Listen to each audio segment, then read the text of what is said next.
Praise you, Father. Praise you, Lord. Praise you, Jesus. ஆண்டவரே உமக்கு ஸ்தோத்திரம். நன்றியோடு உம்மை துதிக்கிறோம். கர்த்தாவே உம்மை ஸ்தோத்திரிக்கிறோம் ராஜா. ஹல்லேலூயா. அருமையான இந்த ராத்திரி வேளைக்காக உமக்கு நன்றி நன்றி நன்றி அப்பா. இந்த வாரத்தினுடைய ஆண்டவரே நடுநாளிலும் இதோ தேவரே இந்த மாலை நேரத்துல நாங்கள் ஒன்று கூட கர்த்தர் கொடுத்த அருமையான இந்த நல்ல வாய்ப்புக்காக ஆண்டவரே உமக்கு நாங்கள் நன்றி செலுத்துகிறோம் ராஜா. நாங்கள் கூடி வந்து வேத வசனங்களை நாங்கள் ஆராய்ந்து பார்க்கத்தக்கதாக ஆண்டவரே இதோ கர்த்தாவே ஒரு பெரியரின் அனுபவத்தை கர்த்தர் எங்களுக்கு நீர் கொடுத்து கொண்டிருக்கிறதற்காக உமக்கு நாங்கள் நன்றி செலுத்துகிறோம்.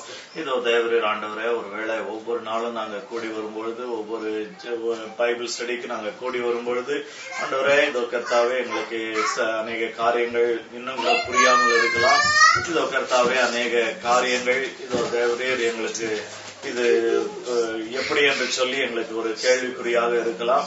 இதோ தேவரீர் ஆனாலும் கூட இதோ ஆண்டவரே உங்களுடைய வேத வசனத்தை நாங்கள் ஆராயும் பொழுது அது இன்றைக்கோ என்றைக்கோ எங்களுடைய வாழ்க்கையில் அது உதவியாய் இருக்கும் என்று சொல்லி நாங்கள் அறிந்து அருமையான அந்த நேரத்தில் இந்த வேத வசனத்துக்காக நீர் கொடுத்த இந்த கர்த்தருடைய வேதத்துக்காக இந்த பைபிளுக்காக ஆண்டவரே உமக்கு நாங்கள் நன்றி சொல்கிறோம். நன்றியோடு உம்மை துதிக்கிறோம், உம்மை ஸ்தோத்திரிக்கிறோம் கர்த்தாவே. அருமையான இந்த ராத்திரி வேளையில எங்களோடு கூட பரிசுத்த ஆவியானவர் இருந்து வேதத்தை எழுத இதோ கர்த்தாவே அநேக தேவ மனுஷர்களை ஏவின எங்களுடைய ஆவியானவர் இந்த நேரத்திலும் கூட இதோ கர்த்தாவே எங்கள் ஒவ்வொருவரோடும் கூட இருந்து இந்த வேத வசனத்தை நாங்கள் புரிந்து கொள்ள அறிந்து கொள்ள கர்த்தர் நீர் கிருபை செய்யும்படியாக நாங்கள் ஜெபிக்கிறோம். ஆண்டவருடைய ஆளுகையும் தேவனுடைய பிரசனமும் எங்களோடு கூட இருக்கட்டும் தகப்பனே. நன்றி அப்பா. நன்றியோடு உம்மை துதிக்கிறோம், உம்மை ஸ்தோத்திரிக்கிறோம். இதோ துதி கனம் மகிமை உமக்கே நாங்கள் செலுத்துகிறோம். இவை அனைத்தையும் எங்களுடைய மீட்பரும் ரட்சகருமாய் இருக்கிற எங்கள் இயேசு கிறிஸ்துவின் மூலமே ஜெபிக்கிறோம் எங்கள் ஜீவனுள்ள நல்ல பிதாவே. ஆமென். அந்த நேரத்திலும் 27வது அதிகாரத்துக்கு நேராக 1 சாமுவேல் 27வது அதிகாரத்துக்கு நேராக நம்முடைய வேதத்தை திருப்பிக் கொள்வோம். இன்றைக்கு நம்ம 20 மினிட்ஸ் லேட்டா ஸ்டார்ட் பண்றோம். இருப்பினும் அந்த ஹோல் 20 மினிட்ஸ் நான் அட்ஜஸ்ட் பண்ண போறதில்லை. But we will try our best to cover 2 chapters. ஏன்னா இன்னும் ஒரு 2 வாரத்துக்குள்ள நம்ம வந்து இந்த 1 சாமுவேலுடைய 1 சாமுவேல் புத்தகத்தை நம்ம முடிச்சிட்டோம்னு சொன்னா புது வருஷத்துல 2 சாமுவேல் ஆரம்பிக்க நமக்கு உதவியா இருக்கும். அதனால இன்னைக்கு 27, 28 பிறகு 29, 30 அதை வந்து ஒரு வாரத்திலேயோ 2 வாரத்திலேயோ நம்ம வந்து பார்க்கலாம். அதனால இன்றைக்கு கூடுமான வரைக்கும் நம்ம இந்த 2 அதிகாரங்களை வந்து நம்ம பார்த்து நம்ம கடமை சொல்லுவோம். ஆக இப்ப நம்ம பார்க்க போறது என்னன்னு சொன்னா இப்ப 2வது முறை அதே போல சவுல் வந்து தாவீதை கொல்ல முயற்சி பண்ணி அந்த அதாவது முதல் செய்தது போலவே சவுலினுடைய ஜீவனை தாவீது வந்து அவருக்கு அருமையாய் திரும்ப கொடுத்தான் அப்படின்னு சொல்லிட்டு நம்ம பார்க்கிறோம். அப்படி நடந்த பிறகு இப்ப தாவீது வந்து he doesn't want to take a third chance. 3வது சான்ஸ் எடுக்க அவனுக்கு வந்து விருப்பம் இல்லை.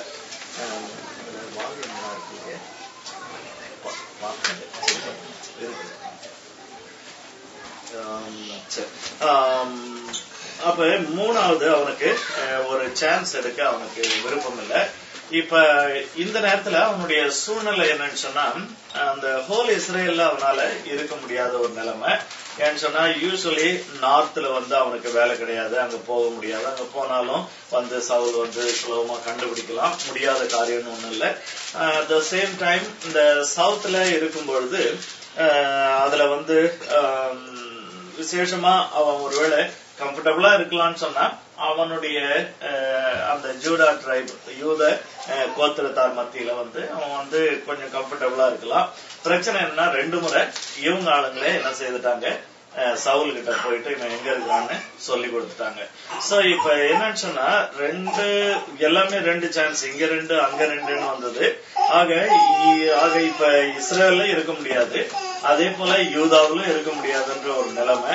ஆக இப்ப என்னதான் செய்யறது அப்படின்னும் பொழுது தாவீதுக்கு வந்து ஒரு தீர்மானத்தை எடுக்கிறான். இப்ப என்ன தீர்மானம்னா இதுவும் இரண்டாவது முறை. முதல் முறை வந்து போயிட்டு அந்த இடத்துல இருந்து உயிர் பிழைச்சோன்னு சொல்லிட்டு வந்த அதே இடத்திற்கு இப்ப நம்ம போக வேண்டியதுதான் அப்படின்னு சொல்லிட்டு அவன் என்ன செய்யறான், ஃபைனலா வந்து ஒரு தீர்மானம் எடுக்கிறான். முதல்ல 6 வசனங்களை யாராவது ஒருத்தர் 3 வசனம், அடுத்தவங்க யாராவது இன்னொரு 3 வசனத்தை நம்ம வாசிக்கலாம். First Samuel chapter 27 first 6 verses ஒவ்வொருத்தர் ஒரு 3 வசனம் சொல்லிட்டு 2 பேர் வாசிக்கலாம். பின்பு தாவீது, நான் எந்த நாளில் ஆகிலும் ஒரு நாள் சவுலின் கையினால் மடிந்து போவேன். இனி சவுல் இஸ்ரவேலின் எல்லைகளில் எங்கேயாவது என்னை கண்டுபிடிக்கலாம் என்கிற நம்பிக்கை அற்றுப்போகும்படிக்கும் நான் அவன் கைக்கு நீங்களா இருக்கும்படிக்கும் நான் பெலிஸ்தரின் தேசத்திற்கு போய் தப்பித்துக் கொள்வதை பார்க்கிலும் நலமான காரியம் வேறில்லை என்று தன் இருதயத்தில் யோசித்தான். ஆகையால் தாவீது தன்னோடு இருந்த 600 பேரோடும் கூட எழுந்திருந்து மாயோகின் குமாரனாகிய ஆகீஸ் என்னும் காத்தின் ராஜாவினிடத்தில் போய் சேர்ந்தான்.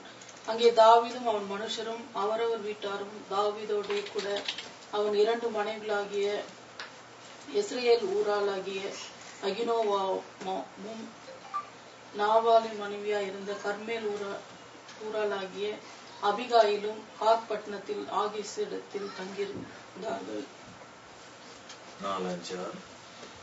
தாவீது காத் பட்டணத்திற்கு ஓடி போனான் என்று சவுலுக்கு அறிவிக்கப்பட்ட போது அவன் அப்புறம் அவனை தேடவில்லை. தாவீது ஆகீஸை நோக்கி, உம்முடைய கண்களில் எனக்கு தயை கிடைக்குமானால் நான் வாசம் பண்ணும்படி நாட்டில் உள்ள ஊர்களிலே ஒன்றில் எனக்கு இடம் தாரும். உம்முடைய அடியான் உம்மோட கூட ராஜதானி பட்டணத்திலே இருப்பானேன் என்றான். அப்பொழுது ஆகீஸ் அன்றைய தினம் சிக்லாகை அவனுக்கு கொடுத்தான். அது நிமித்தம் சிக்லாக் இந்நாள் வரைக்கும் யூதாவின் ராஜாக்களை சேர்ந்திருக்கிறது.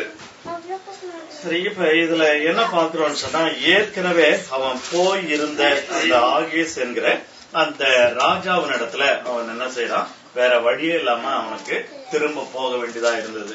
ஏன்னு சொன்னா, அதாவது சொந்த நாட்டுல இருந்து ஆபத்தை சந்திக்கிறதை காட்டிலும் நம்ம வந்து ஒரு அந்நிய நாட்டுல போயிட்டு என்ன செய்யலாம், அந்த இடத்துல கொஞ்சம் நம்ம மறைந்திருக்கலாம், ஒளிந்திருக்கலாம் அப்படின்னு சொல்லிட்டு அவன் என்ன செய்யறான், ஒரு தீர்மானத்தை எடுக்கிறான் அப்படின்னு சொல்லிட்டு நம்ம பார்க்கிறோம். இதற்கு முன்பாக ஐ திங்க் இந்த 21வது அதிகாரத்துல இதே போல அவன் என்ன செய்தான், அங்க போன பொழுது அந்த ராஜா இம்மீடியட்டா இவன் யாருன்னு சொல்லிட்டு ஐடென்டிஃபை பண்ணிட்டான், அடையாளம் கண்டுபிடிச்சிட்டான். ஓ, இவன் தானே, இவனை பத்தி தானே சவுல் கொண்டது 1000, தாவீது கொண்டது 10,000 சொல்லிட்டு பாடினாங்க அப்படின்னு சொல்லிட்டு அவன் கேட்ட உடனே தாவீதுக்கு வந்து இப்ப இவங்க வந்து அதாவது கோலியத்தை கொண்டதுக்காக நம்ம பழி வாங்கிடுவாங்களோ அப்படின்னு சொல்லிட்டு ஒரு பைத்தியக்காரனை போல அவன் மாறி வேஷம் போட்டு, அதன் பிறகு அந்த ராஜா வந்து இவனை பைத்தியக்காரனை நம்ம என்ன செய்யறது அப்படின்னு சொல்லிட்டு துரத்திட்ட பிறகு அவன் என்ன செய்யறான், அவன் திரும்ப இஸ்ரவேலினுடைய எல்லைக்குள்ள வந்துட்டான் அப்படின்னு சொல்லிட்டு பாக்குறோம். இப்ப என்னன்னு சொன்னா, வேற அவனுக்கு அகைன் வேற வழி கிடையாது. 2 முறை சொந்த ஜனம் காட்டி கொடுத்துட்டாங்க. 2 முறை வந்து அதாவது தன்னுடைய ஜீவனை அழிக்க தேடின சவுலுடைய ஜீவன் தனக்கு கிடைத்தது. பட் ஸ்டில் அது வந்து இட் வாஸ் ரிஸ்கி ஒரு காரியம் தான், ரிஸ்கான ஒரு காரியம் தான். விசேஷமா 2வது முறை வந்து அந்த சவுல் இடத்துல போயிட்டு அந்த அந்த அந்த பாத்திரத்தை எடுத்துட்டு வந்தது வந்து ரொம்ப ரிஸ்கியான ஒரு காரியம். ஏன்னா அதுக்கு முன்னாடி வந்து நைட்ல இருந்தது, இல்லைன்னு சொன்னா குகையில இருந்தது. இப்ப வந்து 2வது முறை வந்து ஒரு பிளைனான இடத்துல இருந்தது. ஒருவேளை ஆண்டவருடைய தேவன் நம்மை பாதுகாப்பார் அப்படின்ற ஒரு நம்பிக்கை எல்லாம் இருந்தாலும் கூட சில நேரத்துல வந்து நம்ம மனுஷர்களா இருக்கிறோம், ஹியூமனா இருக்கிறோம். அதனால நமக்கு ஒரு மேபி ஒரு சேஃப் பிளேஸ் நமக்கு இருந்தா நல்லா இருக்கும் அப்படின்னு சொல்லிட்டு நம்ம நினைக்கிறதா இருக்கும். இல்லைன்னு சொன்னா இன்னொரு விதத்துல பார்த்தா தேவன் நம்மை காக்குறாரு அப்படின்னு சொன்னாலும் சில நேரங்கள்ல நாம எடுக்க வேண்டிய சில முடிவுகளை வந்து நம்ம அதாவது பிளான்ஸ் டிசிஷனை வந்து நம்ம எடுக்க வேண்டியதா இருக்குது அப்படின்னு சொல்லிட்டு பாக்குறோம். ஆகையினால இங்க நம்ம பாக்குறது, finally David and his men gained some strength by going to Philistia. அதுல வந்து அதுல அவன் சொல்றான், நான் வந்து இப்ப போயிட்டு I should speedily escape to the land of Philistines. நான் இப்பொழுது வேகமா ஓடி போயிட்டு நான் என்ன செய்யணும், அந்த பெலிஸ்திய தேசத்துக்குள்ள நம்ம போயிடணும் அப்படின்னு சொல்லிட்டு. இப்ப என்னன்னு சொன்னா, இதுக்கு முன்னாடி ஆகேஸ் கிட்ட அவன் போனதுக்கும் இப்ப போனதுக்கும் ஏறக்குறைய 2 வருஷம் ஆயிடுச்சு அப்படின்னு சொல்லிட்டு வேத ஆசிரியர்கள் வந்து கணக்கு போடுறாங்க. சோ இப்ப இந்த 2 வருஷத்துல என்ன வித்தியாசம் அப்படின்னு சொன்னா, so it has been 2 years since David pretended insanity in front of Achish, the king of God, to save his life. அதான் 21:10 நம்ம பாக்குறோம். இதுல இவன் வந்து இப்ப இந்த இஸ்ரவேலை விட்டு இந்த பிலிஸ்டைன் கிங் கிட்ட போறதுக்கு வந்து மெயின் 2 ரீசனை வந்து அந்த முதல் வசனத்துல அவன் சொல்றான். என்ன சொல்றான் அப்படின்னு சொன்னா, முதலாவது, நான் என்ன செய்யறேன், நான் ஒரு நாள் சவுல் கையில மடிந்து போவேன், அதனால இனி சவுல் இஸ்ரவேலின் எல்லைகளில் எங்கேயாவது என்னை கண்டுபிடிக்கலாம் என்கிற நம்பிக்கை அற்று போகும்படிக்கு. அதுதான் வந்து ஃபர்ஸ்ட் ரீசன். சோ அந்த ஒரு காரியம் என்னன்னு சொன்னா, that Saul will despair of David to seek him anymore in any part of Israel. ஆகையினால இவன் வந்து நம்முடைய எல்லைகளில இல்ல, ஆகையினால இனிமேல் நம்ம வந்து கண்டுபிடிப்போம் அப்படின்ற ஒரு நம்பிக்கை நமக்கு இல்ல அப்படின்னு ஒரு நிலைமை அவனுக்கு வரும். அதுக்கப்புறம் நான் அவன் கைக்கு நீங்களாகும்படிக்கு என்று சொல்லி அந்த இடத்துல சொல்றான். சோ ஆகையினால பல ரீசன்ஸ். ஒண்ணு வந்து வேற வழியே கிடையாது, அவனுடைய சவுலுடைய கைக்கு நீங்களாகணும் அப்படின்னு சொன்னா, இப்ப வந்து இந்த வெளிநாட்டுக்கு அடுத்த நாட்டுக்கு போய் அந்த பெலிஸ்திய நாட்டுக்கு போய் ஒளிந்து கொள்வது வழியே வேற வழி கிடையாது என்று சொல்லி அவன் தீர்மானம் பண்றான். இப்ப 2 வருஷத்துக்கு முன்னாடி போனப்ப என்ன பண்ணான்னு சொன்னா, he went by himself. அவன் தனி ஒரு ஆளா போனான் அப்படின்னு சொல்லிட்டு நம்ம பாக்குறோம். ஆனா இப்ப என்ன செய்யறான்னு சொன்னா, அவனுக்குன்ட்டு he has a kind of a small army of 600 men. 600 பேர் உள்ள ஒரு ஆர்மியோட அவன் போறான். அது மட்டும் இல்ல, அவனுடைய அதாவது குடும்பத்தோட கூட அவன் போறான் அப்படின்னு சொல்லிட்டு நம்ம பார்க்கிறோம். அதுக்கப்புறம் இந்த 2 வருஷம் கழிச்சு அதே அந்த ஆகேஷ் அப்படின்றது வந்து ஒருத்தன் தானா இல்லைன்னா 2 பேரா அப்படின்றத பத்தி பைபிள் ஸ்காலர்ஸ் வந்து தே வேரி இந்த ஒப்பீனியன். பட் 2 வருஷத்துல ஒரே ஆளா இருந்திருக்கலாம். அப்படி இல்லைன்னு சொன்னாலும் கூட பேர் அதே பேர் இருக்குன்னா, லைக் எகிப்துல வந்து அந்த எந்த கிங் வந்தாலும் கூட அவனுக்கு வந்து கிங் அப்படின்னு சொன்னா அவனுக்கு ஒரு டைட்டில் ஃபேரோ அப்படின்னு சொல்லிட்டு வைப்பாங்க. அது போல ஒருவேளை இந்த பிலிஸ்டைன் ரீஜன்ல வந்து கிங் அப்படின்றவனுக்கு யார் கிங்கா வந்தாலும் அவனுக்கு வந்து ஆகேஷ் அப்படின்ற ஒருவேளை பெயர் வந்து அது ஒரு டைட்டில், கிங் கொடுக்கக்கூடிய ஒரு டைட்டிலா இருக்கலாம் அப்படின்னு சொல்லிட்டு நினைக்கிறாங்க. But whatever it is, David found favour in the eyes of king Achish அப்படின்னு சொல்லிட்டு நம்ம பாக்குறோம். ஆகையினால ஒருவேளை அதே அப்ப விரட்டின ஆகேஷா அதே ராஜாவா இருந்து இப்ப சவுல வந்து ஏற்றுக்கொள்றான்னு சொன்னா, மேபி ஒரு ரீசன் இருக்கலாம். என்னன்னா, இதுக்கு முன்னாடி ஒருத்தனவன் தான் இப்ப வந்து அவன் வந்து ஒரு குடும்பத்தோடவும் ஒரு அவனுக்கு உரிய ஒரு ஸ்மால் ஒரு மிலிட்டரியோட கூட அவன் வரான். அதனால இப்ப வரும்பொழுது he comes as a respectable person. ஒரு கனத்துக்குரியவனா அவன் என்ன செய்யறான், அவன் வருகிறான். அதுக்கு முன்னாடி ஒரு நாடோடி போல தனி ஒரு மனிதனாய் ஓடி வந்தான் அப்படின்னு சொல்லிட்டு நம்ம பார்க்கிறோம். ஒருவேளை அந்த காரணத்தினால இருக்கலாம். ஆக வாட் எவர் இட் இஸ், ஒருவேளை இன்னும்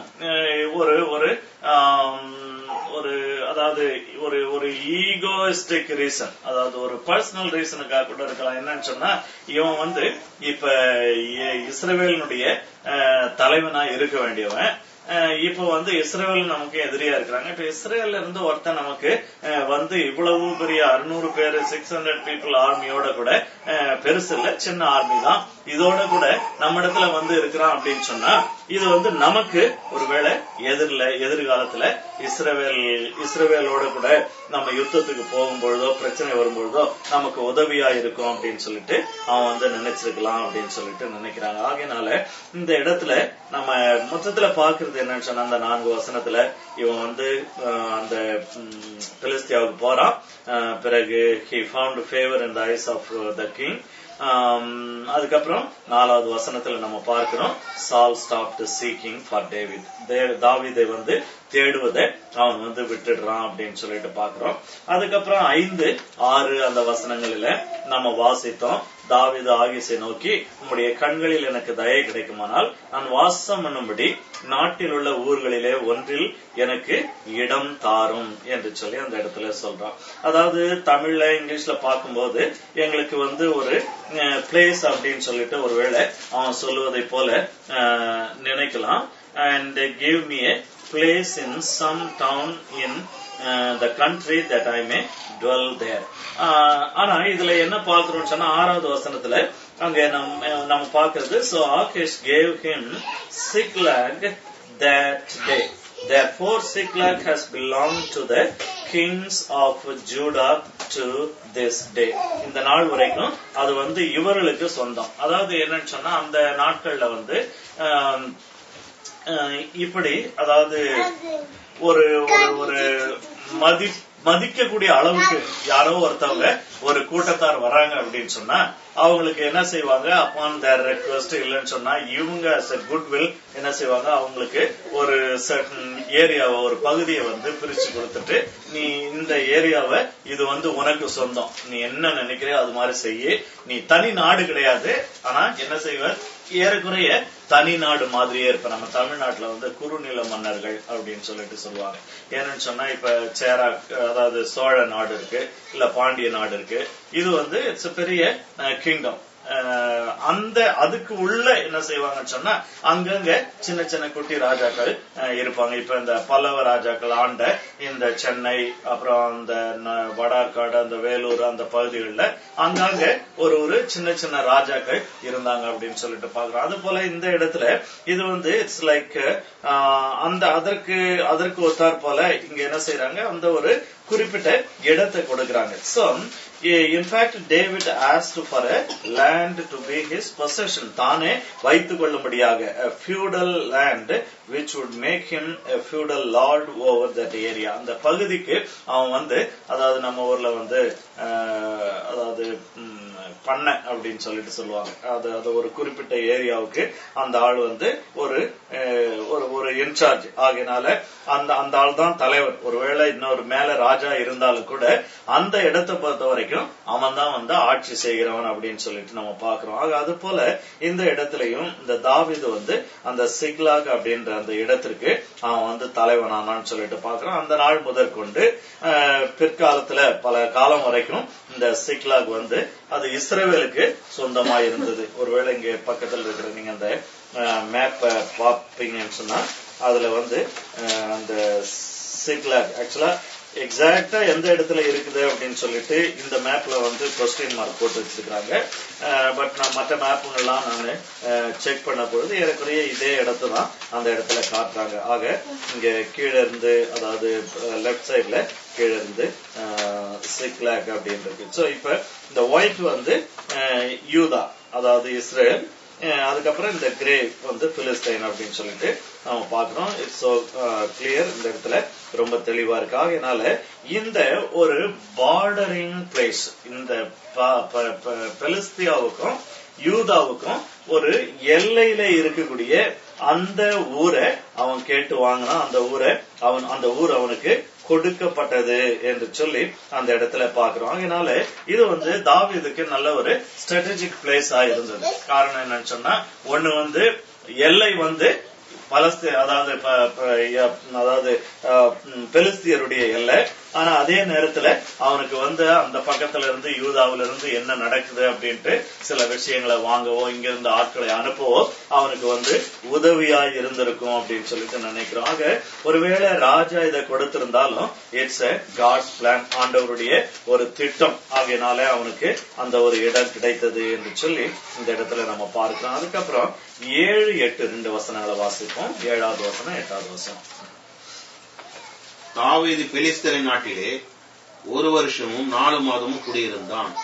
அங்கே இருந்து தாவீதும் அவன் மனுஷரும் கெசுரியர் மேலும் அமலேக்கியர் மேலும் படையெடுத்து போனார்கள். சூருக்கு போகிற எல்லை துவக்கி எகிப்து தேசம் மட்டும் இருக்கிற நாட்டிலே பூர்வகாலம் துவக்கி குடியிருந்தவர்கள் இவர்களே. இப்ப இதுல என்ன பார்க்கிறோம்னு சொன்னா, தாவீது அதாவது அந்த பெலிஸ்திய நாட்டுல ஏறக்குறைய 1 வருஷம் 4 மாசம் அந்த இடத்துல குடியிருந்தான் அப்படின்னு சொல்லிட்டு நம்ம பாக்குறோம். அப்படி இருந்த அந்த காலத்துல அதுக்கப்புறம் அவன் என்ன செய்தான்னு சொன்னா, அவன் ஏன்னா அவனுக்கு தேவையான சில காரியங்கள் தேவை, அதுக்காக வேண்டி அவன் என்ன செய்தான்னு சொன்னா, அது மாத்திரமல்ல அதுக்கு வேற காரணமும் இருந்தது. என்ன செய்யறான், ஒரு 3 வித்தியாசமான ஜனங்களை அவன் என்ன செய்யறான்,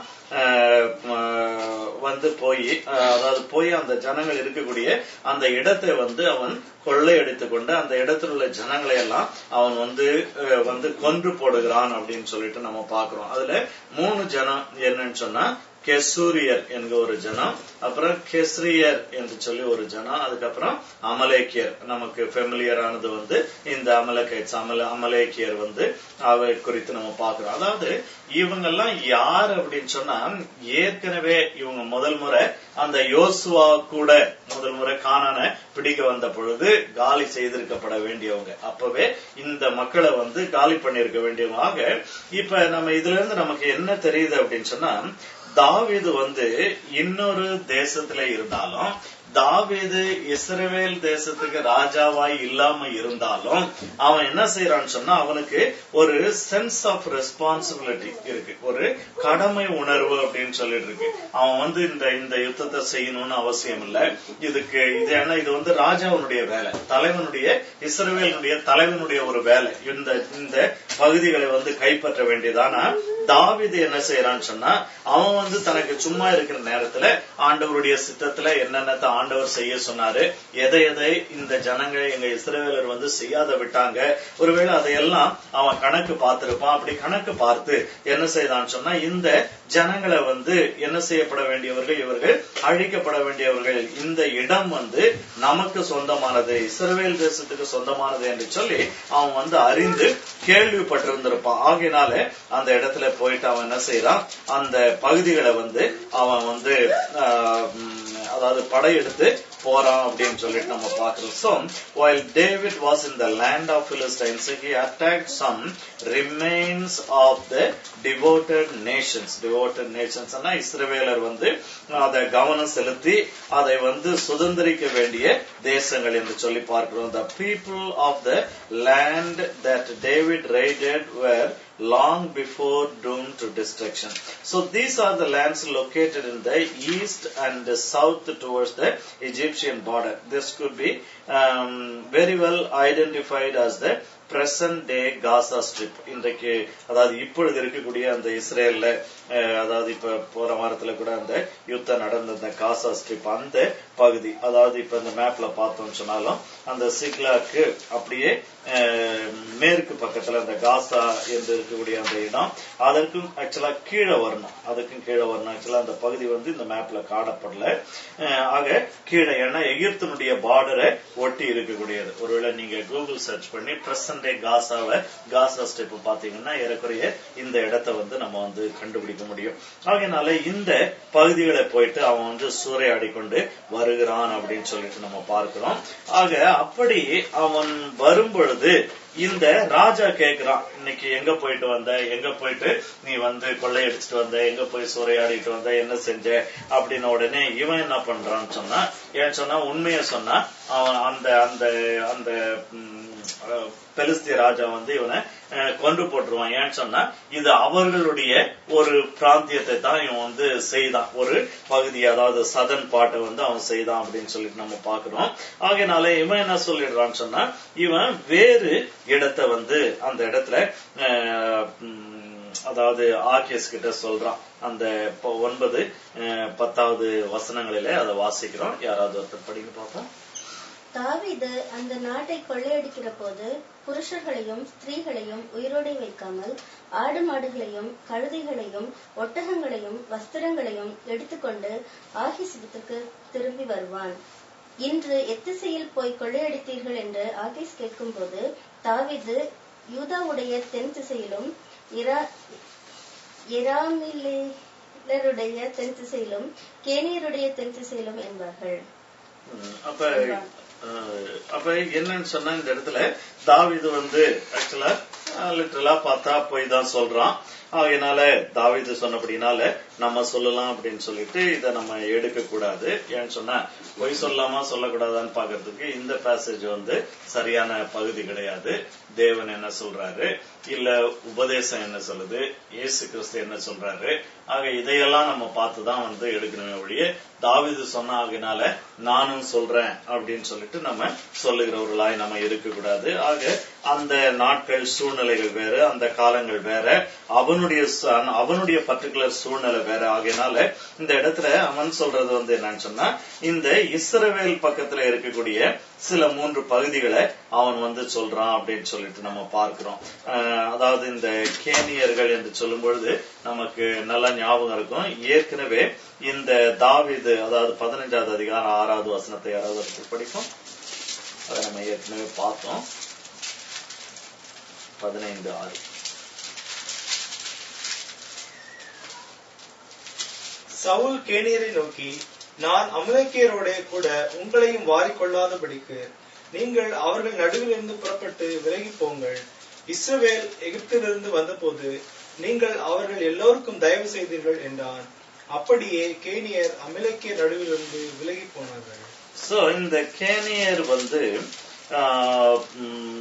they were supposed to be shown favor by the people of Israel or the king of Israel அப்படின்னு சொல்லி நம்ம பார்க்கிறோம்.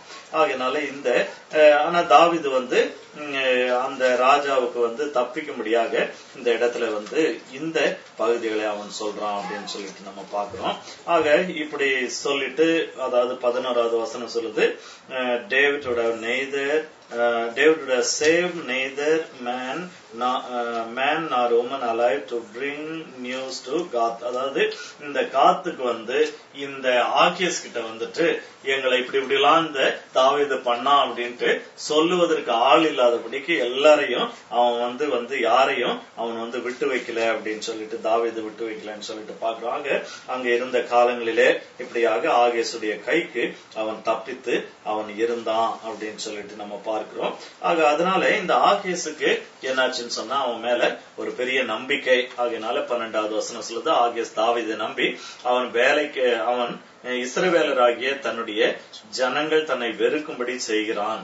அதாவது ஏன்னு சொன்னா இவன் வந்து அந்த இஸ்ரவேல் பகுதியில் இருக்கக்கூடிய அந்த 3 ஜனங்களை போய் நான் வந்து கொள்ளையிட்டு வந்தேன் அப்படின்னு சொன்னதுனால இவன் நினைச்சிட்டான், ஓ அப்படி செஞ்சா கட்டாயம் தாவீதை வந்து இஸ்ரவேலர் என்ன செய்வாங்க, வெறுப்பாங்க அப்படின்னு சொல்லிட்டு ஆகீஸ் நினைச்சிட்டு அவன் என்ன செய்யறான்னு சொன்னா, நீ என்றென்றைக்கும் அவன் என் ஊழியக்காரனா இருப்பான் அப்படின்னு சொல்லிட்டு அந்த இடத்துல சொல்றான். அதாவது he will be my servant forever. So ஆகீஷ் meant David to be his side permanently. அதாவது இறுதி வரைக்கும் தாவீது வந்து தன் பக்கத்துல இருப்பான் என்கிற நம்பிக்கை வந்து அந்த ஆகேஷுக்கு இருந்தது அப்படின்னு சொல்லிட்டு பார்க்கிறோம். ஆக இந்த தாவீது அவனோடு கூட இருக்கிறான் அப்படின்றபடினால இப்ப என்ன செய்யறாங்க அப்படின்னு சொன்னா, இந்த பெலிஸ்தியர்கள் வந்து இஸ்ரவேலுக்கு விரோதமா யுத்தம் செய்ய முடியாத இப்ப அடுத்த அதிகாரத்துல புறப்படுறாங்க. முதல் 2 வசனத்தை வாசிப்போம். அந்நாட்களிலே பெலிஸ்தர் இஸ்ரவேலின் மேல் யுத்தம் பண்ண தங்கள் சேனைகளை போருக்கு கூட்டினார்கள். அப்பொழுது ஆகீஸ் தாவீதை நோக்கி, நீயும் உன் மனுஷரும் எவ்விதத்திலும் என்னோட கூட யுத்தத்துக்கு வர வேண்டும் என்று அறிய கடவா என்றான். தாவீது ஆகீஸை பார்த்து, உம்முடைய அடியான் செய்ய போகிறதை நீர் நிச்சயமாய் அறிந்து கொள்வீர் என்றான். அப்பொழுது ஆகீஸ் தாவீதை நோக்கி, இதற்காக உன்னை எந்நாளும் எனக்கு மேய்க்காரனாய் வைப்பேன் என்றான். இந்த இடத்துல அதாவது இப்ப இந்த ஆகீஸ் வந்து சொல்றான், இது மாதிரி அவர்கள் வந்து யுத்தத்துக்கு புறப்படுறாங்க அப்படின்னு சொல்லிட்டு நம்ம பாக்குறோம். So after David has been with Achish for more than a year, Philistines wanted to go for war against Israel. So அந்த நேரத்துல தான் அந்த ஆகீஸ் சொல்றான், you will go out with me to battle, you and your men. நீயும் உன்னுடைய மனுஷரும் என்ன செய்ய போறீங்க, என்னோட கூட நீங்க யுத்தத்துக்கு வர போறீங்க அப்படின்னு சொல்லிட்டு அங்க ஆகீஸ் சொல்றான். இப்ப என்ன, இப்பதான் வந்து தாவீதுக்கு வந்து உண்மையிலே ஒரு சங்கடமான ஒரு சூழ்நிலை. இது வரைக்கும் வந்து தப்பிச்சுட்டு வந்தான். ஆனா ஏன்னு சொன்னா அவனுக்கு வந்து தன்னுடைய தேசத்துக்கு விரோதமா போக அவனுக்கு விருப்பம் கிடையாது, போக கூடாது. அப்படி போனா வந்து அது தேவனுக்கு விரோதமா செய்யக்கூடிய ஒரு பாவமா இருக்கும். ஆகையினால அது மட்டும் இல்ல, எதிர்காலத்துல அவன் தான் அந்த தேசத்தை ஆள போகிறாங்க. இஸ்ரவேலுக்கு விரோதமாக இவன் என்ன செய்யக்கூடாது, இன்னொரு ராஜாவோட சேர்ந்து போக கூடாது. ஒருவேளை இப்போதைக்கு இஸ்ரவேல் ராஜா நமக்கு விரோதியா இருந்தாலும், இப்போதைக்கு இஸ்ரவேலினுடைய எதிரியினுடைய தயவு நமக்கு இருந்தாலும், ஆனா நம்ம என்ன செய்யக்கூடாது, கட்டாயமா போக கூடாது என்கிற ஒரு உறுதி அவனுக்குள்ள கட்டாயம் இருந்திருக்கும், கட்டாயம் இருந்தது. அது மட்டும் இல்ல, அப்படி அவன் அப்படி இருந்தபடினால இப்ப இல்ல இன்னொன்னு செய்யலாம், ஒண்ணு நான் உன்னோட கூட சரி நான் யுத்தத்துக்கு வரேன் அப்படின்ட்டு தைரியமா சொல்லிட்டு அங்க போன பிறகு மாறி இருந்தா இவன் ஒரு துரோகி போல அவன் இருப்பான். இது ஒரு நல்ல ராஜாவுக்கு அர்த்தம் கிடையாது. சூழ்நிலைக்கு ஏற்றார் போல மாறிக்கொள்வது. ஆகையினால ஏன்னா ஏற்கனவே அவன் சில காரியங்கள்ல இந்த பொய் சொன்னது, இந்த காரியங்கள்லாம் இருக்கு. ஆனா இப்படிப்பட்ட வெளிப்படையான காரியத்தை அவன் செய்யக்கூடாது என்று சொல்லி அந்த இடத்துல அவன் அறிந்திருக்கிறான். ஆகையினால David was in a difficult position if he promised assistance and then stood neuter or went over to Israelites. He would behave with ingratitude and treachery. அதாவது ஆகியஸோட போற மாதிரி போயிட்டு கடைசியில அவனுக்கு எதிராக வந்தா, கடைசியில இத்தனை வருஷம் அவனை வச்சு 1.5 வருஷமா வச்சு காப்பாத்தின அவனுக்கு துரோகம் செய்கிறவனை போல அவன் மாறுவான். ஆகையினால இவனுக்கு ஒரு பெரிய சங்கடமான ஒரு சூழ்நிலை. So if he fought against Israel, he would sin greatly. So அதுவும் அவன் செய்ய முடியாது. So it seemed impossible that he should get out of this difficulty with a clear conscience. ஆகையினால ஒரு முழு அதாவது அவனுடைய மனசாட்சி, நல் மனசாட்சியோட கூட இதுல போகவோ போகாமல் இருக்கவோ, இல்லைன்னா போய் இவனுக்கு யார் கூட போனானோ அவனுக்கு எதிராக வரவோ எதுவுமே அவனுக்கு நல்ல மாதிரி இருக்காது. ஆகையினால அப்படிப்பட்ட ஒரு நிலைமையில அவன் என்ன சொல்றான், ஒரு டிப்ளமேட்டிக்கா ஒரு பதில அவனுக்கு சொல்றான். அந்த இடத்துல என்ன சொல்றான், surely you know what your servant can do.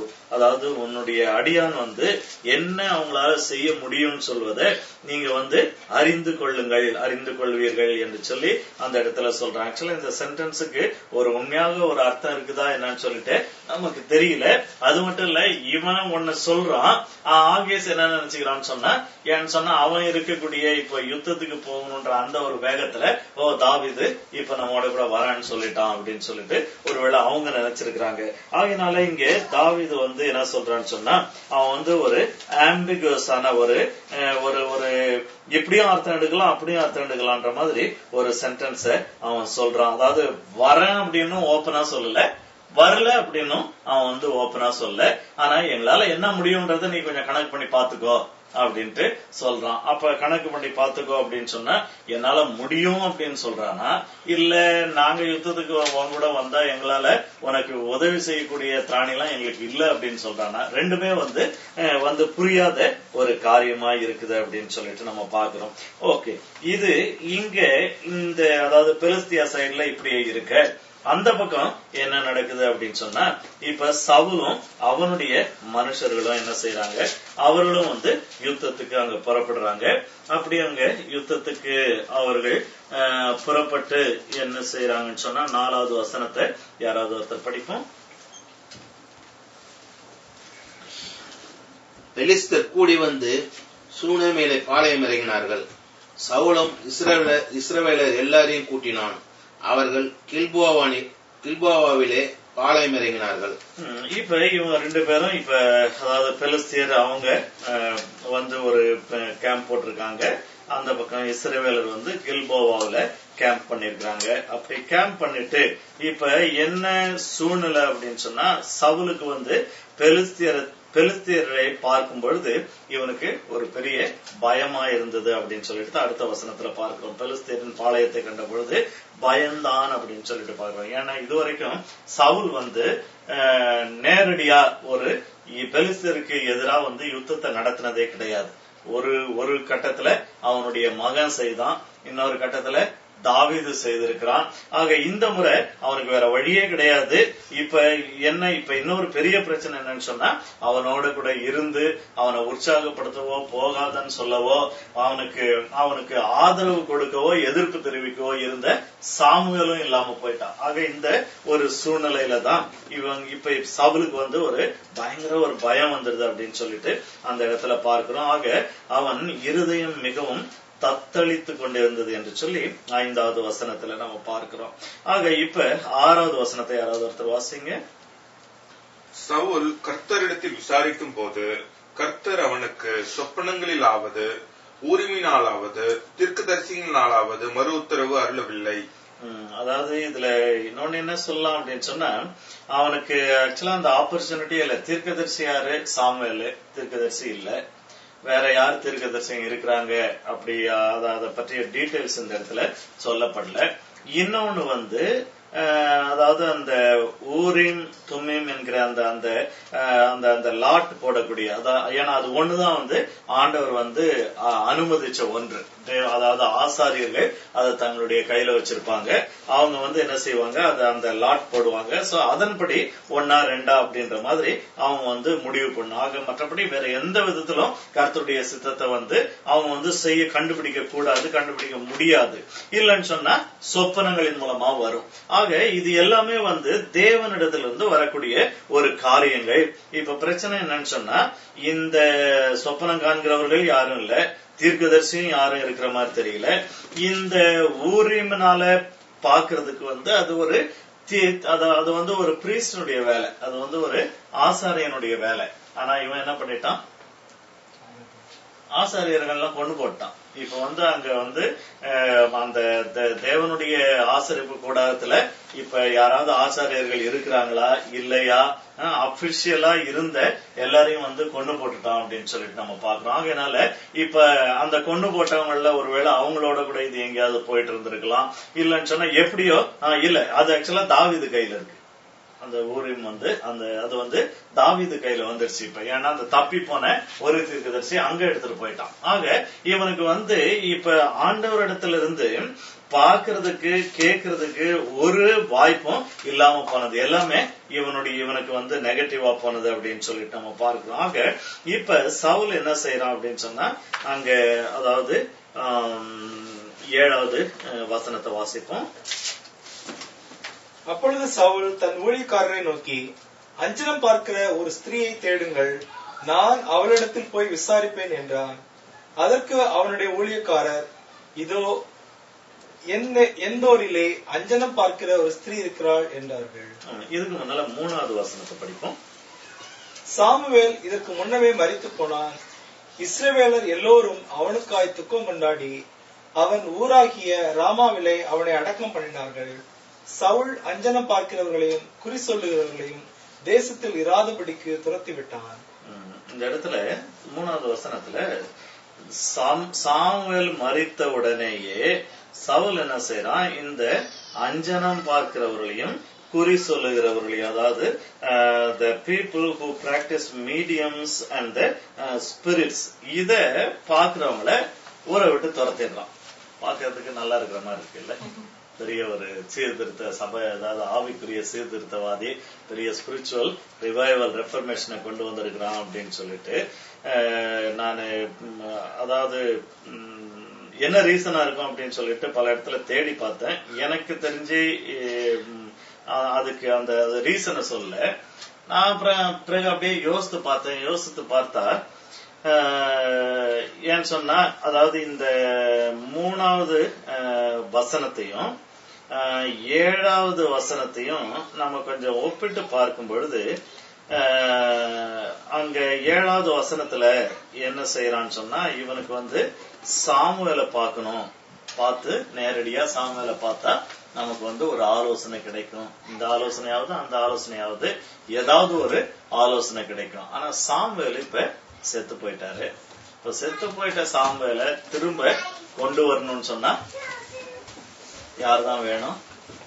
இந்த மந்திரவாதிகள் வேணும், இந்த அஞ்சனம் பார்க்கிறவர்கள், இந்த இந்த யாரது மீடியம்ஸ் அண்ட் ஸ்பிரிட்ஸ், இவங்க நமக்கு தேவை அப்படின்னு சொல்லிட்டு அவன் என்ன செய்யறான், அவன் வந்து ஒரு தீர்மானம் பண்ணி அப்படிப்பட்டவங்க யாராவது இருக்கிறாங்களா, அப்புறம் அவங்க கிட்ட போயிட்டு சாமுவேலுடைய ஆவியை கொண்டு வர சொல்லி நானு சாமுவேலுடைய ஆவியோட பேசுவேன் அப்படின்னு சொல்றான். அப்ப இதை ஒப்பிட்டு பார்க்கும்போது எனக்கு ஒரு எண்ணம் வந்தது, ஒருவேளை அவன் வந்து இந்த அஞ்சனம் பார்க்கலாம் குறி சொல்றவங்க எல்லாம் தேசத்துல அதுக்கு துரத்துனது வந்து ஒரு ஈவில் இன்டென்ஷன். என்னன்னு சொன்னா, தப்பி தவிர இந்த தேசத்துல இருக்கிறவங்க யாராவது சாமுவேலோட பேசிடக்கூடாது. ஏன்னா அவர்தான் செத்து போயிட்டான். இப்ப செத்து போனவங்க கிட்ட யாராவது ஜனங்க போய் வந்து பேசுற, அதாவது எல்லாமே தப்பு தான், அந்த மாதிரி பேசவும் முடியாது, அது பேசுறதுக்கு அது வழி கிடையாது. ஏன்னு சொன்னா இந்த இந்த அஞ்சனம் பாக்குறவங்க, இந்த சூனியக்காரவங்க, அது ஒரு ஒரு ஒரு மாய்மாலமான, இல்லைன்னு சொன்னா ஒரு டிசெப்டிவ் ஸ்பிரிட், இல்லைன்னா கவுண்டர்ஃபிட் ஸ்பிரிட்டை தான் அவங்க வந்து வெளியே கொண்டு வருவாங்க. நம்ம நாட்டுல அந்த மாதிரி செய்வாங்க.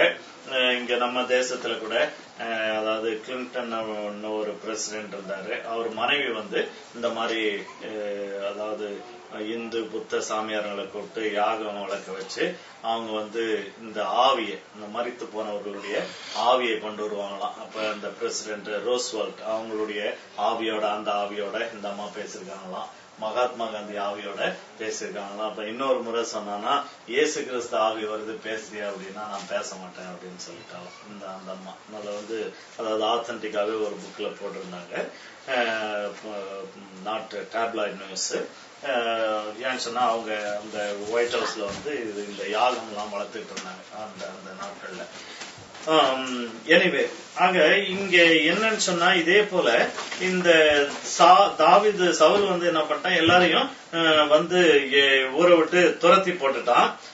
ஒருவேளை என்னுடைய ஒரு ஒரு அண்டர்ஸ்டாண்டிங் படி யாராவது போயிட்டு சாமுவேலு பார்த்தேன், சாமுவேலுடைய ஆவியை பார்த்தேன், அவரோட நான் பேசினேன், சாமுவேல் இதை சொன்னார் அது சொன்னார்னு யாரும் வந்துடக்கூடாது. ஏன்னு சொன்னா அவனுக்கு சாமுவேல் வந்து அந்த சாமுவேல் மரித்தது அவனுக்கு ஒரு பெரிய சந்தோஷமா இருந்திருக்கணும். ஏன்னு சொன்னா நமக்கு ரொம்ப தொல்லை கொடுத்துக்கிட்டு இருந்தவனே இவன் ஒருத்தன் தான், நம்ம எது செஞ்சாலும் இவன் வந்து எதிர்த்து நின்று நம்ம வந்து சபிக்கிறதே இந்த சாமுவேலுடைய வேலை. ஆகையினால இப்ப இவன் செத்தான், ஒழிஞ்சான், இனிமேல் சாமுவேல் ஆவியை பார்த்தா அவர் இதை சொன்னார் அதை சொன்னார்னு யாரும் வந்து நம்ம கிட்ட சொல்லக்கூடாதுன்னு சொல்லிட்டு ஒருவேளை இந்த குறி சொல்லுகிறவர்களை எல்லாரையும் ஊரை விட்டு துரத்திட்டான் அப்படின்னு சொல்லிட்டு பாக்குறோம். இப்ப பிரச்சனை என்னன்னு சொன்னா, இவருக்கு வந்து தேவன் பேசல, ஆச்சாரியர்களும் கிடையாது, சொப்பனம் காண்கிறவர்களும் இல்ல. ஆக இந்த ஒரு நிலைமையில இவன் இப்ப என்ன செய்யணும், வேற வழியே கிடையாது, சாமுவேல் கிட்ட பேசிதான் ஆகணும். ஏன்னு சொன்னா இப்ப வெளியில போய் யுத்தத்துக்கு போறதுக்கு அவ்வளவு பயமா இருக்கு. ஆகையினால இப்ப சாமுவேல் கிட்ட பேசணும். அப்ப கேக்குறான், யாராவது இருக்கிறாங்களா அப்படின்னு சொன்னா, அங்க ஒரு இடத்துல ஒரு ஒரு ஒரு லேடி இருக்கிறா அப்படின்னு சொல்லிட்டு அவங்க அந்த இடத்தை பற்றி அவங்க சொல்றாங்க. அப்ப அப்படி சொல்லும் பொழுது அவன் என்ன செய்யறான்னு சொன்னா, அது வந்து இப்ப இவங்க இருக்கக்கூடிய அந்த கில்போவாவிலிருந்து ஏறக்குறைய 6 மைல் தூரம், 6 மைல் தூரத்துக்கு நடக்கிறதுக்கு இல்ல ரதத்துல போனானோ எப்படி போனானோ தெரியல, பட் 6 மைல்ஸ் டிஸ்டன்ஸ், 6 மைல் தூரத்துல போயிட்டு என்ன செய்யறான், அந்த இடத்துல அந்த அந்த அந்த ஸ்திரீயின் இடத்துல அவன் வந்து போகிறான். அந்த 8வது வசனத்தை வாசிப்போம். அப்பொழுது சவுல் வேஷம் மாறி வேறு வஸ்திரம் தரித்துக் கொண்டு அவனும் அவனோட கூட 2 பேரும் ராத்திரியிலே அந்த ஸ்திரீனிடத்தில் போய் சேர்ந்தார்கள். அவளை அவன் நோக்கி, நீ அஞ்சனம் பார்த்து எனக்கு குறி சொல்லி நான் உன்னிடத்தில் சொல்லுகிறவனை எழுப்பி வரச் செய் என்றான். இந்த இடத்துல அவங்க என்ன செய்யறாங்க, நைட்ல போறாங்க. யூசுவலி வந்து இந்த மாதிரி இந்த ஸ்பிரிட்டுங்களோட ஆவிகளோட செயல்படுறவங்க வந்து நைட்ல தான் அந்த காரியங்களை செய்வாங்க. இல்ல பகல செஞ்சாலும் இருட்டு அறையில தான் இந்த காரியங்களை வந்து அவர்கள் செய்வாங்க. ஏன்னு சொன்னா இது வந்து இருளினுடைய காரியங்கள், ஆகையினால இருட்டுல தான் செய்யணும். சவுல் என்ன செய்யறான், அந்த ராத்திரி வேளையில போறான். ஒண்ணு ராத்திரி வேளையில போறான், இன்னொன்னு என்னன்னு சொன்னா இவனே அஞ்சனம் பார்க்கிற இவங்களை எல்லாரையும் அவன் வந்து ஊரை விட்டு துரத்திட்ட பிறகு இப்ப இவனே ஒருத்தவங்களை தேடி போறான்னு சொன்னா அது வந்து ஒரு பெரிய பிரச்சனை ஆயிடும். ஆக ராஜாவே வந்து தன்னுடைய காரியத்தை இல்ல சட்டத்தை மீறினாரு அப்படின்ற மாதிரி ஆகும். ஆகையினால இந்த 2 காரணத்துக்காக அவன் என்ன செய்யறான், நைட்ல அவங்க வந்து போறாங்க அப்படின்னு சொல்லிட்டு நம்ம பார்க்கிறோம். அதுக்கப்புறம் 10வது வசனத்துல சவுலுக்கே உரிய அந்த அந்த அந்த ஈஸி ஸ்வரிங் ஆன் காட், அந்த ஆண்டவர் கர்த்தர் பேர்ல ஆணையிடுகிறதை குறித்து பாக்குறேன். ஏன்னு சொன்னா அந்த பெண்ணிடத்துல போய் கேட்கும்போது அவர் சொல்றா, இது மாதிரி சவுல் எல்லாரையும் துரத்திட்டாரு, நான் மட்டும்தான் இருக்கிறேன், இப்ப நீங்க இப்படி ஒத்தாளா வந்திருந்தாலும் பரவாயில்ல, இத்தனை பேரா வந்துட்டு என்ன இப்ப விஷயம் வெளியே போச்சுன்னா சவுல் என்ன கொன்று போடுவாரு அப்படின்னு சொல்லிட்டு சொல்லும் பொழுது அவன் சொல்றான், இல்ல இல்ல கர்த்தருடைய ஜீவனை கொண்டு நான் சொல்லுகிறேன், இந்த காரியத்திற்காக உனக்கு பொல்லாப்பு வராது, ஏன்னா சாகடிச்சா நான் தான் நடிக்கணும், ஆகையினால அது உனக்கு நடக்காது அப்படின்னு சொல்லிட்டு இவனுக்கு நிச்சயமா தெரியுது. ஆக இவனுக்கு நிச்சயமா தெரிஞ்ச ஒரு காரியத்துக்காக அன்னெசரியா மறுபடியும் கடவுள் பேரை இழுத்து கர்த்தருடைய பேரை இழுத்து கர்த்தர் மேல அவன் ஆணையிட்டான் அப்படின்னு சொல்லிட்டு நம்ம பார்க்கிறோம். சரி, இப்ப என்னன்னு சொன்னா 16வது வசனத்துல அந்த ஸ்திரீ உமக்கு யாரை எழும்பி வர பண்ண வேண்டும் என்றதற்கு அவன் சாமுவேலை எழும்பி வர பண்ண வேண்டும் சொல்றான். அதுக்கப்புறம் அதுக்காக செய்யக்கூடிய காரியத்தை அந்த பெண்ணு செய்யும் பொழுது 12வது வசனத்தை யாராவது ஒருத்தர் வாசிப்போம். 12:13. அந்த ஸ்திரீ சாமுவேலை கண்ட மாத்திரத்தில் மகா சத்தமாய் கூப்பிட்டு சவுலை நோக்கி, ஏன் என்னை மோசம் போக்கினீர், நீர்தான் சவுலாச்சுதே என்றாள். ராஜா அவளை பார்த்து, நீ பயப்படாதே, நீ காண்கிறது என்ன என்று கேட்டான். அதற்கு அந்த ஸ்திரீ, தேவர்கள் பூமிக்குள்ளிருந்து ஏறி வருகிறதை காண்கிறேன் என்று சவுலுக்கு சொன்னாள். என்ன செய்யலாம், அப்படியே தொடர்ந்து 19வது வசனம் வரைக்கும் ஒரு 2 வசனமா நம்ம டர்ன் எடுத்து வாசிப்போம். அவருடைய ரூபம் என்ன என்று அவளை கேட்டான். அதற்கு அவள், சால்வையை போர்த்துக் கொண்டிருக்கிற ஒரு முதிர்ந்த வயதான மனுஷன் எழும்பி வருகிறான் என்றாள். அதனாலே சவுல் அவன் சாமுவேல் என்று அறிந்து கொண்டு தரை மட்டும் முகங்குனிந்து வணங்கினான். சாமுவேல் சவுலை நோக்கி, நீ என்னை எழும்பி வர பண்ணி என்னை கலைத்தது என்ன என்று கேட்டான். அதற்கு சவுல், நான் மிகவும் நெருக்கப்பட்டிருக்கிறேன், பெலிஸ்தர் எனக்கு விரோதமாக யுத்தம் பண்ணுகிறார்கள், தேவனும் என்னை கைவிட்டார், அவர் தீர்க்கதரிசிகளினாலாவது சொப்பனங்களிலாவது எனக்கு மறு உத்தரவு அருளுகிறதில்லை, ஆகையால் நான் செய்ய வேண்டியதை நீர் எனக்கு அறிவிக்கும்படிக்கு உம்மை அழைப்பித்தேன் என்றான். அதற்கு சாமுவேல், கர்த்தர் உன்னை விட்டு விலகி உனக்கு சத்துருவாய் இருக்கும்போது நீ என்னிடத்தில் கேட்பானேன்? கர்த்தர் என்னை கொண்டு சொன்னபடியே செய்து முடித்து ராஜ்யத்தை உன் கையில் இருந்து பறித்து அதை உன் தோழனாகிய தாவீதுக்கு கொடுத்து விட்டார். நீ கர்த்தருடைய சொற் கேளாமலும் அமலேக்கின் மேல் அவருக்கு இருந்த கோபத்தின் உக்கிரத்தை தீர்க்காமலும் போனபடியினால் கர்த்தர் இன்றைய தினம் உனக்கு இந்த பிரகாரமாக செய்தார். கர்த்தர் உன்னுடைய ஜனமாகிய இஸ்ரவேலரையும் பெலிஸ்தர் கையில் ஒப்பு கொடுப்பார். நாளைக்கு நீயும் உன் குமாரரும் என்னோடு இருப்பீர்கள். இஸ்ரவேலின் பாளையத்தையும் கர்த்தர் பெலிஸ்தரின் கையில் ஒப்பு கொடுப்பார் என்றான். இப்ப இதுல என்ன பாக்குறோம்னு சொன்னா, இது ஒரு கான்ட்ரவர்சியலான பேசேஜ். இத ரொம்ப ஷார்ப்பா 2 சைட்ல இத பற்றி ஆர்கியூ பண்ணுவாங்க. இப்ப எழும்பி வந்த அந்த மேலே வந்த ஆவி சாமுவேலுடைய ஆவிதானா இல்லைன்னு சொன்னா, இது ஏதோ வேறு ஒரு ஆவி சாமுவேலை போல அது ஒரு வேஷம் போட்டுக்கொண்டு, அதாவது அதை போல ஒரு பிரிட்டன் பண்ணிட்டு அந்த ஆவி வந்துச்சா அப்படின்னு சொல்லிட்டு இட்ஸ் அதாவது சாதாரண விசுவாசிகள் நிலைமையிலிருந்து பெரிய ஸ்காலர்ஸ் ரிசர்ச் பண்றவங்க வரைக்கும் இன்னைக்கும் அதை ரொம்ப நிறைய டிபேட் பண்ணுவாங்க.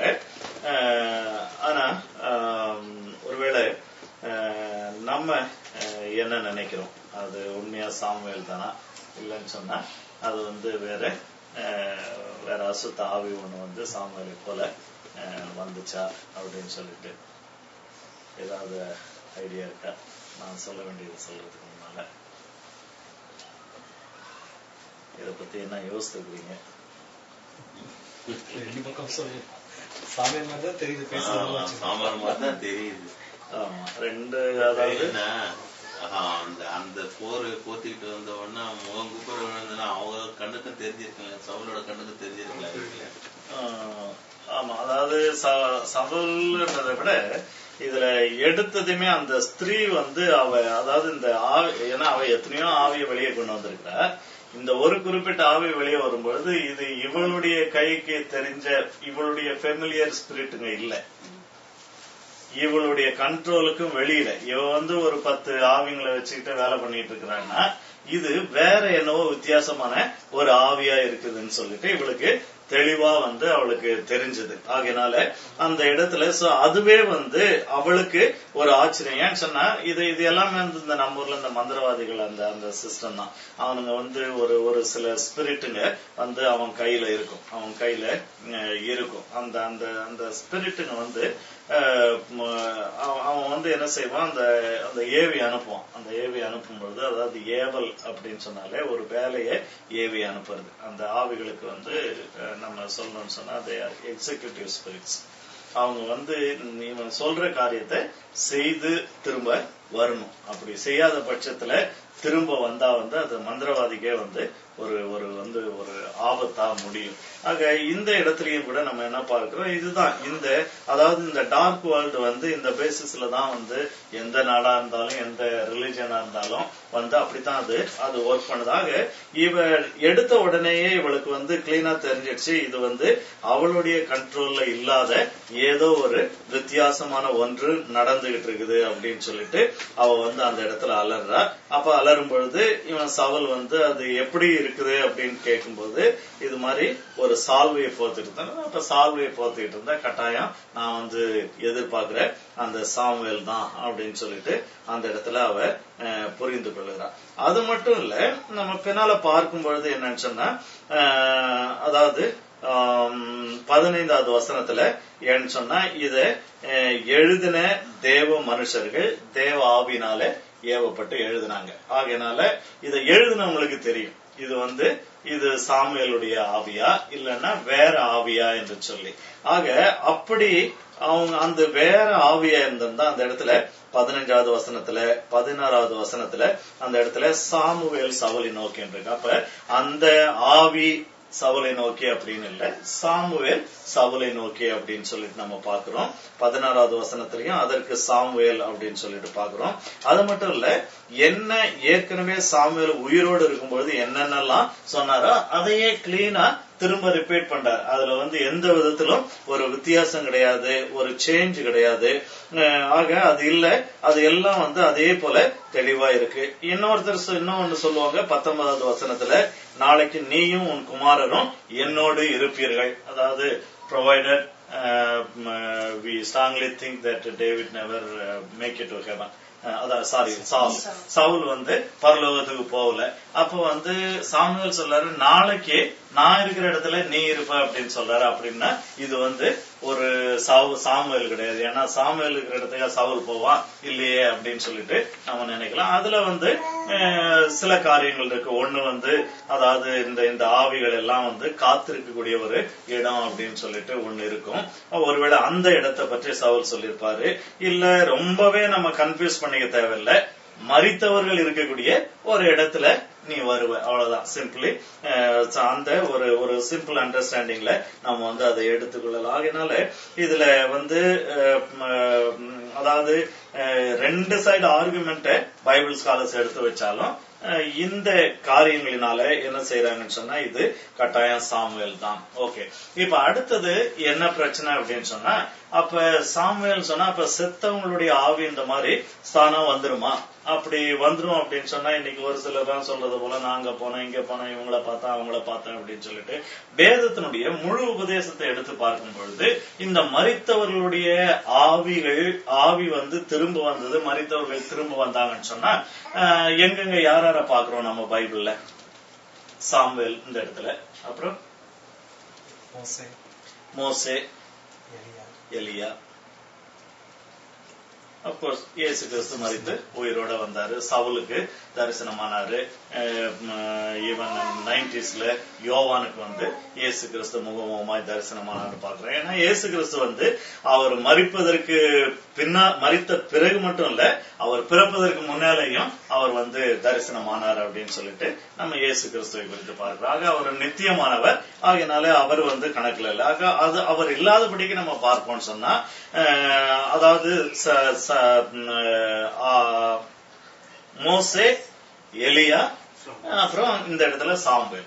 மோசே எலியா என்ன அப்படின்னு சொன்னா, மோசே வந்து அதாவது இஸ்ரவேல் இருக்கு அந்த யூத இதுல வந்து அந்த ஸ்கிரிப்சர்ல வந்து 2 மேஜர் பார்ட் இருக்கும். ஒன்னு வந்து டோரா, இன்னொன்னு வந்து கெட்டுபீம் அப்படின்னு சொல்லுவாங்க. டோரா அப்படின்னு சொன்னா லா, அதுக்கப்புறம் கெட்டுபீம் அப்படின்னு சொன்னா அதாவது தீர்க்க தரிசன புஸ்தகம், நபி தீர்க்க தரிசன புஸ்தகம். இந்த தீர்க்க தரிசன புஸ்தகம் எனக்கு கெட்டுபீம் வந்து I think it's historical book. 3 விதமா இருக்கும், 3ஆ பிரிச்சிருப்பாங்க அவங்களுடைய வேதத்தை. அதாவது பழைய ஏற்பாட்டை முதல் 5 புத்தகங்களும், அதுக்கப்புறம் இதுல யோசுவாவில இருந்து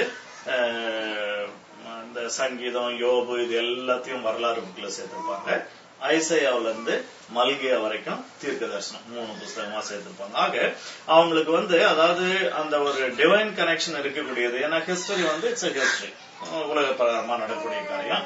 ஒண்ணு வந்து டோரா லா வந்து கடவுள் கொடுத்தது, இன்னொன்னு வந்து தீர்க்க தரிசனம் வந்து தேவன் கொடுத்தது. ஆக மோசே வந்து மோசஸ் ரெப்ரசன்ட்ஸ் தி லா, அதுக்கப்புறம் அதாவது எலைஜா வந்து ரெப்ரசன்ட்ஸ் the prophets, தீர்க்கதரிசிகளை அவர் வந்து ரெப்ரசன்ட் பண்றார். ஆகையினாலதான் அங்க இயேசு கிறிஸ்துவத்தை வந்து மோசேயும் எலியாவும் அங்க வந்து அதாவது வேதத்துல வந்து நியாய பிரமாணத்திலேயும் தீர்க்க தரிசனங்கள்லயும் இவருடைய மரணத்தை பற்றி என்ன, ஏன்னா இவங்க தான் அதற்கு அதிகாரிகள். ஆக அவர்கள் வந்து இதை பற்றி எல்லாம் எழுதியிருக்கு அப்படின்னு சொல்லிட்டு இயேசு கிறிஸ்துவோட மேபி ஒரு இன்ஃபர்மேஷன் கொடுக்குற மாதிரி பேர் கொடுத்திருப்பாங்க. இல்லைன்னா இட்ஸ் லைக் கவுன்சில் மாதிரி அவங்க வந்து இயேசுவனுடைய மரணத்தை குறித்து வந்து அவங்க சம்பாஷணை பண்ணிருப்பாங்க அப்படின்னு சொல்லிட்டு நம்ம பார்க்கிறோம். சோ அந்த 2 பேர் வந்தது கம்ப்ளீட்லி டிஃபரெண்ட். இது வந்து என்னன்னு சொன்னா maybe since Saul was so desperate to see Samuel, அது மட்டும் இல்ல இந்த ஏன்னா வேற அது ஏதோ ஒரு நோக்கத்துக்காக ஒரு எக்ஸப்ஷனா வந்து ஆண்டவர் வந்து இந்த இடத்துல சாமுவேலுடைய ஆவியை வந்து வெளியே அனுப்பியிருக்கிறாரு அப்படின்னு சொல்லிட்டு சொல்லலாம். மற்றபடி மரித்தவர்கள், ஏன்னா வேதம் அழகாய் தெளிவாய் சொல்லுகிறது வந்து மரித்தவர்கள், அதாவது நம்முடைய ஜீவன் போகும் பொழுது நம்முடைய சரீரம் மண்ணுக்கும் நம்முடைய ஆவி தன்னை தந்த தேவனிடத்திற்கும் போகுது அப்படின்னு சொல்லிட்டு நம்ம அந்த இடத்துல பார்க்கிறோம். ஆகையினால இந்த ஒரு இதோட நம்ம வச்சுக்கிட்டு ஆக நம்ம இனிமேல் இங்க சாம்பல் மேல வந்தாரு. ஆகையினால நாமும் கூட நம்முடைய செத்தவங்களை இல்லைன்னா செத்து போன ஊழியக்காரங்க, தீர்க்கதரிசிங்க, அவங்கள இவங்கள ஆவியெல்லாம் பார்க்கலாம் அப்படின்னு சொல்லிட்டு, அப்ப அந்த ஆவியை பார்க்கணும்னா நம்ம எங்க போறது? சவுல் வந்து சூனியக்காரங்கிட்ட போலாம், நம்ம சூனியக்காரங்கிட்ட போயிட்டு நம்ம பார்க்க முடியுமா? பார்க்க முடியாது. ஆகையினால இத வந்து ஒரு உதாரணமா வச்சு இத நம்ம கிளைம் பண்ணி கோட் பண்ணி யாராவது பேசி இல்ல நம்ம செத்த ஊழியக்காரங்களை பார்க்கலாம், பரிசுத்தவான்களை பார்க்கலாம் அப்படின்னு சொன்னா அதுக்கு வந்து வேதத்துல மற்ற இடங்கள்ல அதுக்கு வந்து ஆதாரம் கிடையாது. சாமுவேல், ஏன்னா சாமுவேலுக்கு பயங்கர கோபம் வருது. அந்த இடத்துல அவர் சொல்றாரு 15வது வசனத்துல, சாமுவேல் சவுலை நோக்கி, நீ என்னை எழும்பி வர பண்ணி என்னை கலைத்தது என்ன என்று சொல்லி அந்த இடத்துல அவர் கேட்கிறாரு அப்படின்னு சொல்லி நம்ம பாக்குறோம். இங்கிலீஷ்ல நம்ம பாக்குறோம், Now Samuel said to Saul, why have you disturbed me by bringing me up? அதாவது நான் தூக்கத்துல நான் இருந்தேன், என்னை வந்து நீ ஏன் என்னுடைய தூக்கத்தை கலைச்ச, நித்திரைய கலைச்ச அப்படின்னு சொல்லிட்டு சாமுவேல் அந்த இடத்துல சொல்றார். ஆகையினால நீ ஏன் என்னை கலைத்து என்னை டிஸ்டர்ப் பண்ணி நீ என்னை வந்து நீ திரும்ப இங்க வர வச்ச அப்படின்னு சொல்லிட்டு சாமுவேல் அந்த இடத்துல கேட்கிறார் அப்படின்னு சொல்லிட்டு பாக்குறோம். சோ பட் ஃபைனலி என்னன்னு சொன்னா coming back to the story, இங்க சவுல் வந்து பழைய கதையை மறுபடியும் வாங்கி கட்டிட்டு என்ன செய்யறாரு, இப்ப அந்த இடத்தை விட்டு அங்க அது ஒரு அதுக்கப்புறம் சின்ன ஸ்டோரி நடக்குது. அதுக்கப்புறம் 25வது வசனத்தை யாராவது ஒருத்தர் வாசித்து முடிக்கலாம். சவுலுக்கும் அவன் ஊழியக்காரருக்கும் முன்பாக கொண்டு வந்து வைத்தாள். அவர்கள் புசித்து எழுந்திருந்து அந்த ராத்திரியிலே புறப்பட்டு போனார்கள். ஆமா, புசித்து எழுந்திருந்து அந்த ராத்திரியிலே அவர்கள் புறப்பட்டு போனார்கள் சொல்லிட்டு பாக்குறோம். அதாவது சேம் ஓல்டு சால், அதே பழைய சவுல் தான்.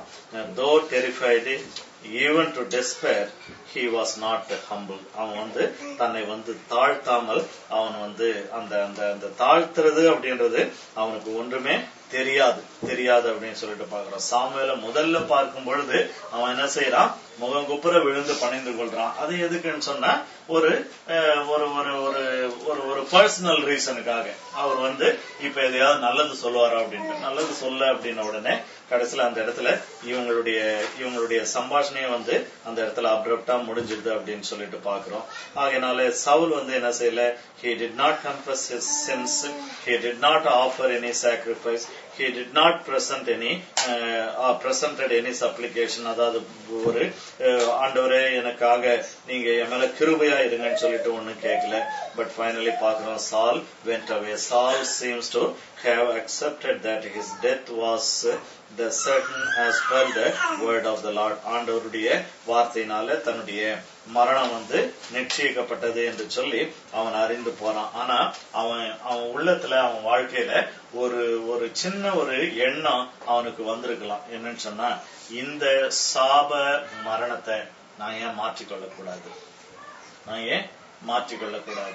Very simple. ஆண்டவரே, நான் உண்மையா நான் பாவம் செய்தேன், என்ன நீங்க எப்படி நீங்க மாற்றுமோ நீங்க மாத்துங்க அப்படின்ட்டு சவுல் வந்து சொல்லியிருந்தான்னு சொன்னா, கட்டாயம் தேவன் வந்து அவனை மன்னித்து அவனை வந்து எடுத்திருப்பார். அந்த தாவீதை மன்னித்து அவன் அந்த தாவீதை வந்து திரும்ப ஸ்தானத்துல நிலைநிறுத்தின ஒரு தேவன் இந்த சவுலை கட்டாயம் செய்திருப்பார். இந்த சவுல் தாவீது இவங்களை அப்படியே புதிய ஏற்பாட்டுல கொண்டு போனா பேதுரு யூதாஸோட நம்ம கம்பேர் பண்ணலாம். பேதுரும் தவறு செய்தான், தேவனை மறுதளித்தான். ஆனாலும் கூட அவன் என்ன செய்தான், மனம் கசந்து அழுது மன்னிப்பு பெற்றான்னு சொல்லிட்டு நம்ம பாக்குறோம். ஆனா இங்கே யூதாஸ் காரியத்து இந்த சவுலை போல அவனுக்குள்ள ஒரு மனம் வருத்தம் இருந்துச்சு, ஐயோ நமக்கு இப்படி ஆச்சேன்னு சொல்லிட்டு. ஆனா மனம் திரும்புதல் இல்லாதபடிக்கு, அதாவது மனம் திரும்புதல் ஏன் வரலன்னு சொன்னா, தான் செய்தது வந்து அது வந்து தேவனாலே நான் மன்னிப்பு பெறணும் அப்படின்ற ஒரு எண்ணம் இல்லாதபடிக்கு, அதாவது செய்த காரியத்தினுடைய விளக்கத்தை தான் யூதாஸ் பார்த்தானே ஒழிய அதுக்காக அவன் என்ன செய்யல, அவன் வந்து ஒரு மனம் வருந்தி நான் ஆண்டவர் இடத்துல போய் ஆண்டவரே மன்னியும் அப்படின்னு சொல்லி கேட்காதவனா இருந்தான். அதே போலதான் சவுலுடைய வாழ்க்கையும் இருந்ததுன்னு சொல்லிட்டு பாக்குறோம். ஆக அதுக்கப்புறம் நம்ம தொடர்ந்து நம்ம படிக்கும் பொழுது இந்த பெலிஸ்தியருடைய யுத்தத்தை பற்றி 29 பாக்குறோம். அங்கே 30 வந்து 31 அதாவது 31 சவுலுடைய மரணத்தை குறித்து நம்ம பார்க்கிறோம். அதனால வருகிற நாட்களில 29, 30, 31 ஒரு 2 புதன்கிழமைகளில நம்ம மீட் பண்ணி இந்த புத்தகத்தை நம்ம முடிப்போம். கர்த்தர் நமக்கு கிருபை கொடுப்பாராக. நம்ம தலைகளை வணங்கி ஆண்டவரை நோக்கி ஜெபிக்கிறோம்.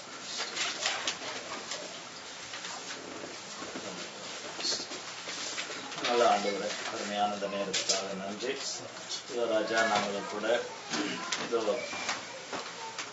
தாவீதுனுடைய ஒரு நிலைமையில நாங்கள் இருக்கலாம். அப்படி இருக்கும்பொழுது எங்களுடைய கர்த்தர் எங்களுக்கு தேவையான எல்லா ஒத்தாசைகளையும் ஆண்டவரே செய்கிற ஒரு தேவனாய் இருக்கிறீர் என்று சொல்லி நாங்கள் அறிந்து உமக்கு நாங்கள் நன்றி செலுத்துகிறோம். இதோ தேவரீர் ஆண்டவரே, தாவீது சில நேரத்திலே போய் சொல்ல வேண்டிய ஒரு நிலைமைக்கும் போனா, ஆண்டவரே நாங்கள் அப்படிப்பட்ட நிலைமையில போனாலும் இப்பொழுது எங்களுக்கு ஆண்டவரே இயேசு கிறிஸ்துவனுடைய உண்மையை நாங்கள் பார்த்திருக்கிறோம். ஆகையினால ஆண்டவரே தாவீதை இந்த காரியத்தில் நாங்கள் பின்பற்றாமல் இயேசுவை பின்பற்றத்தக்கதாக என்னுடைய கர்த்தர் ஆண்டவரே எங்களுக்கு கிருபை கொடுக்கும்படியாக நாங்கள் ஜெபிக்கிறோம். தகப்பனே, இதோ தேவரே எல்லாம் குறைவுள்ளவர்கள், எல்லாம் தவறு செய்கிறவர்கள். ஆனால் ஆண்டவரே இதோ கர்த்தாவே, இதோ தேவரே நாங்கள் எங்களையே தாழ்த்துகிறவர்களாக ஆண்டவருடைய சமூகத்துல வந்து ஆண்டவரே உம்மாலே வருகிற ஒரு மன்னிப்பை நாங்கள் பெற்றுக்கொள்கிறவர்களாக இருக்க கர்த்தர் உதவி செய்யுங்க. இதோ கர்த்தரை ஆண்டவரே, இதோ கர்த்தாவே நாங்கள் எல்லா நேரத்திலும் நாங்கள் ஜாக்கிரதையாய் பின்பற்ற கர்த்தர் உதவி செய்ய முடியாத நாங்கள் ஜெபிக்கிறோம். சவுல் ஆண்டவரே ஒரு ரெக்லெஸ் லைஃபா அவனுடைய வாழ்க்கை இருந்துச்சுன்னு சொல்லிட்டு பாக்குறோம். சாமுவேல் மரித்த உடனே இதோ கர்த்தாவே அவனுக்குள்ள ஒரு வேதனையோ ஒரு காரியமோ அவனுக்குள்ள காணப்படவில்லை. இதோ தேவர் அவனுக்கு எதிராக தேவனுடைய நியாய தீர்ப்பு வந்த போதிலும் கூட அதை அவன் அந்த அளவுக்கு அவன் சீரியஸா எடுக்கல அப்படின்னு சொல்லிட்டு பாக்குறோம்.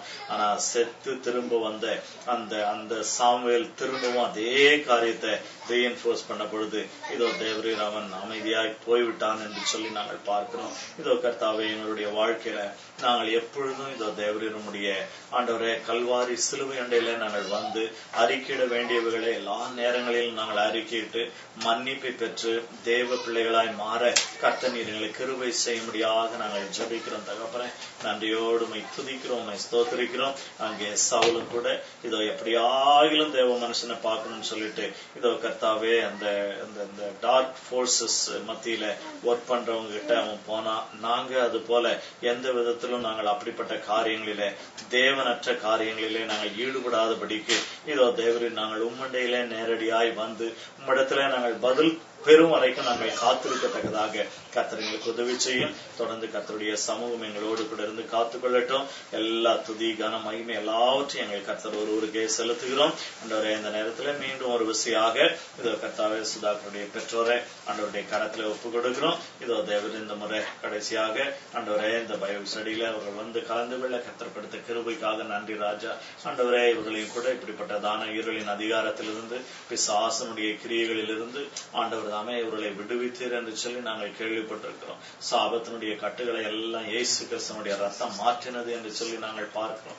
அதிசயங்களையும் அற்புதங்களையும் கர்த்தர் காண செய்தீர் என்று சொல்லி பார்க்கிறோம்.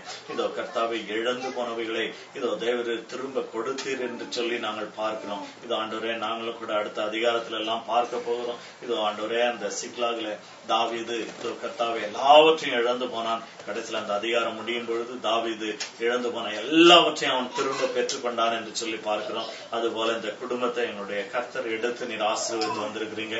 இதோ தேவர் அந்த கிருபையிலே தொடர்ந்து ஆண்டவரே இவர்கள் தரித்திருக்கவும் பற்றி கொண்டிருக்கவும் ஆண்டவருக்கே இதோ தேவரீர் ஆண்டவரே நன்றியுள்ளவர்களாக அவர்கள் இருக்கிறார்களே, அதற்காக உங்களுக்கு நன்றி. தொடர்ந்து தேவனோடு கூட அவர்கள் இருக்க கர்த்தர் கிருபை செய்யும். அவருடைய எல்லா பிரயாணங்களையும் கர்த்தர் நீர் வாய்க்க பண்ணி கொடுக்க முடியாத நாங்கள் ஜெபிக்கிறோம். தொடர்ந்து தேவ சமூகம் இருக்கட்டும். துதிக்கான மகிமை உமக்கே செலுத்துகிறோம். மீட்பர் இயேசு கிறிஸ்துவின் மூலமே ஜெபிக்கிறோம் எங்கள் ஜீவனுள்ள நல்ல பிதாவே. ஆமென், ஆமென். என் ஆத்துமாவே கர்த்தரை ஸ்தோத்திரி, என் முழுமையுடைய பரிசுத்த நாமத்தை ஸ்தோத்திரி. என் ஆத்துமாவே கர்த்தரை ஸ்தோத்திரி, கர்த்தருடைய சகல உபகாரங்களையும் மறவாதே. ஆமென்.